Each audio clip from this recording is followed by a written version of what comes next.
I want to talk to you about dreams. Your dreams. Dreams that are so big that you are actually afraid of thinking about them and just put them away in a little box in your head and never reopen it. Well, today I want you to reopen that box. Do you remember when you were a kid and you were asked, what do you want to do when you grow up? I do. I wanted to be, first of all, a singer model, then a detective, and then I wanted to be a manager. A lot of friends of mine wanted to be astronauts and pilots, and then they grew up and settled to be salesmen and accountants who played a lot of video games related to space. I know, it's not easy. We tend to grow up and settle for more safe options, for less exciting jobs. I have a large online following, and very often I read the comments of my fan base, and I see sometimes people saying, oh, but it's so easy to preach for you, preach about success and talk motivationally because you had it all. You have the looks, you had the right education, and you had the right environment to make it. And this is partially true, don't get me wrong. I'm extremely grateful for what life has offered me. But it is not the whole truth. Appearances can be very, very deceiving. I am the daughter of two very young immigrants who moved from a very unstable environment in Russia to the Italian part of Switzerland. And when as a very little kid I moved, the country was not acquainted to immigrants at all. So my parents and I were a very lonely, very isolated family who didn't speak the language nor had any friends. And even I, when as a little kid, was not accepted in school straight away. For instance, when a very popular girl threw a birthday party in elementary school, and it was like the event of the year, and I was waiting for it forever. She invited everybody, but me and a couple of other non-local girls. So I was left standing with in one hand balloons, and another hand my present, and I could not understand why would she let me out. So that night, I went to my parents, and I could not sleep at all. I was crying and asking them, what did I do wrong? Yes, it hurt a lot, but I reacted, and this formed my character.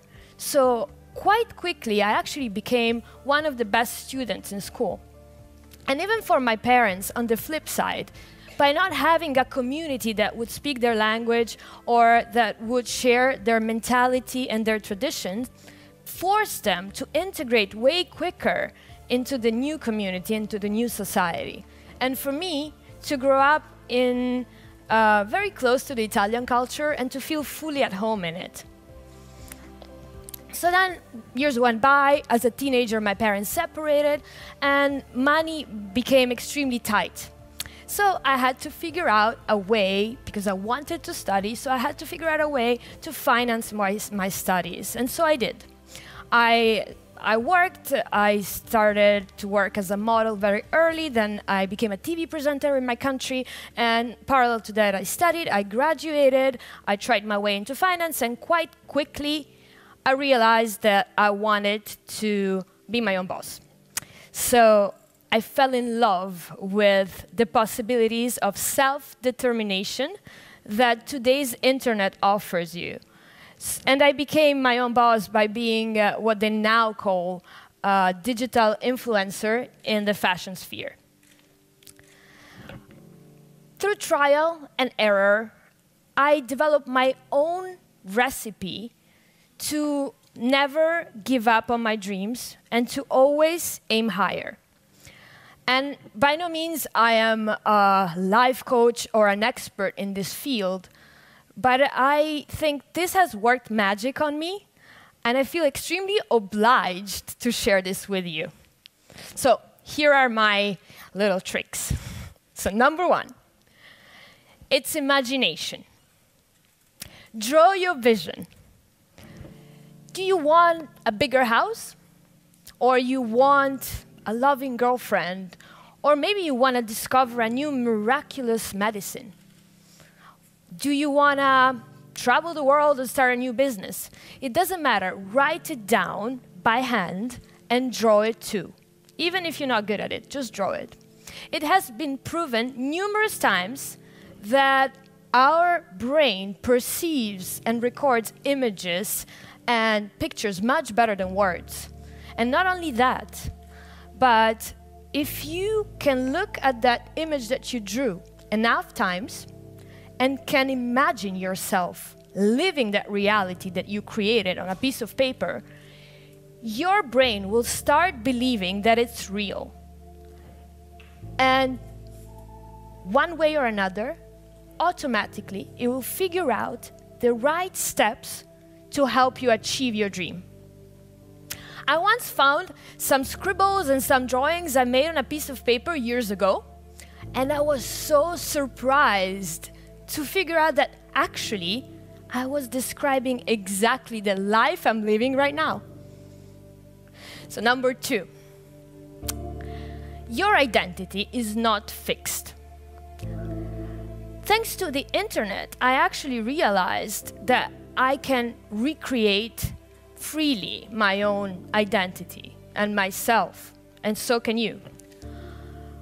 You are not either grumpy or bubbly, or stingy or generous, or either a winner or a total loser. You can be anything you want and anything you decide. But most of all, you are what you repeatedly say to yourself that you are. So mind the conversation that goes on into your head. It's been proven that your brain will start believing it. What you repeatedly say, it's what you become. So sometimes I get out of the house and forget something and have to get back and I'm late and I get extremely upset and say, I'm so stupid. Or I get a bad email and I was really hoping to get that job and I don't get it and I think, oh, I'm unworthy, they will never want me, it's my fault. And then I have to go back on my words. I have to stop thinking and be mindful of the fact that I'm putting the seed into my head of being unworthy, of being stupid. So I have to take it back. We are often so harsh on ourselves and we are never aware of it. Like, I wasn't aware of it. Are you aware of it? We are harsh, we speak badly, so start talking highly about yourself and you will start believing it. You are a winner.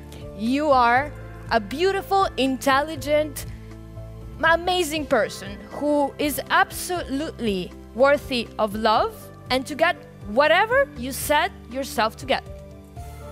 You are. Number 3. It's fear. Feel the fear and do it anyway.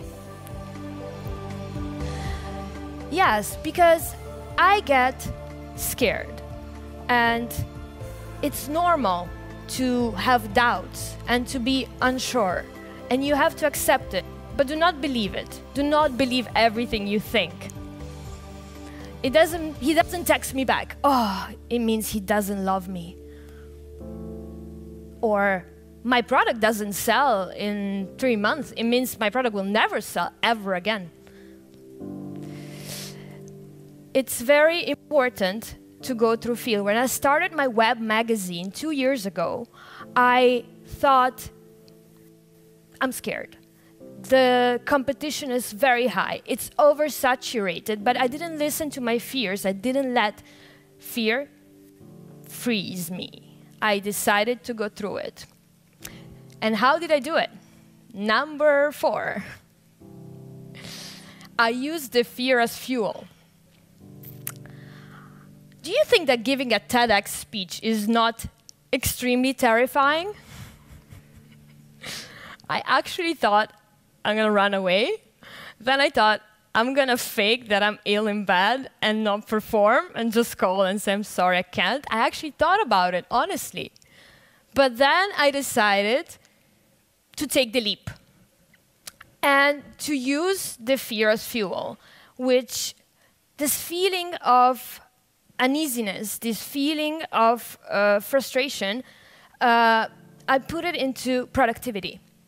I used it to write the speech. I used it to study it, and I left the fear in the background. I focused on productivity. So number 5, once you imagine it, the most important part is to start. A lot of people have great ideas, but they don't start. And there has never been a time in my life that I have not put very focused effort into something and I haven't been rewarded afterwards. It can be anything. Writing an email properly, a photo shoot, or learning a new language.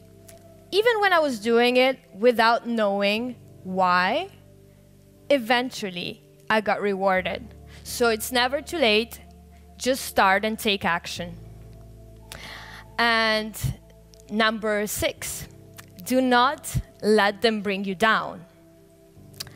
Throughout my childhood and my teenage years, I never, ever settled for less than what I dreamed about. And I always learned how to shake off opinions of people who would say, it cannot be done.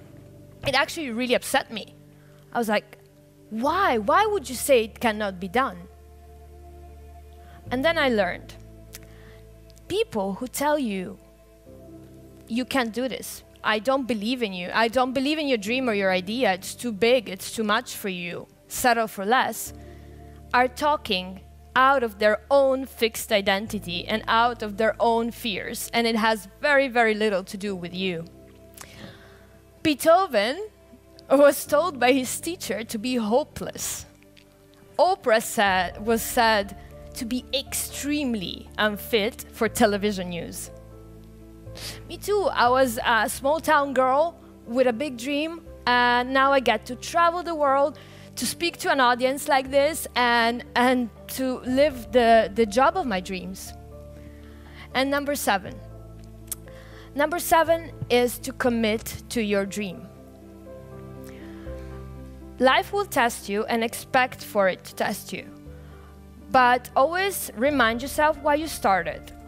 Persistence and commitment are the biggest key ingredients in any successful venture.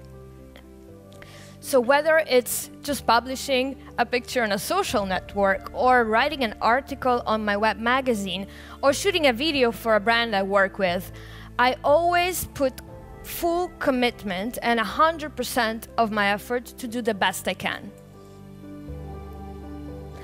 A lot of people have big dreams, but got scared somewhere along the way and stopped daring.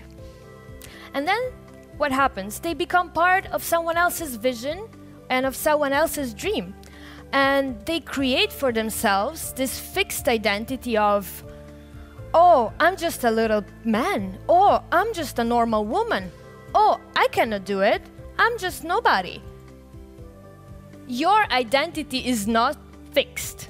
You can decide who you are. So you can call me a progressist, but I want you to believe in your dreams and to act on them. I want you to be the game changers, those who invent new fields and make everybody's life just a little bit brighter.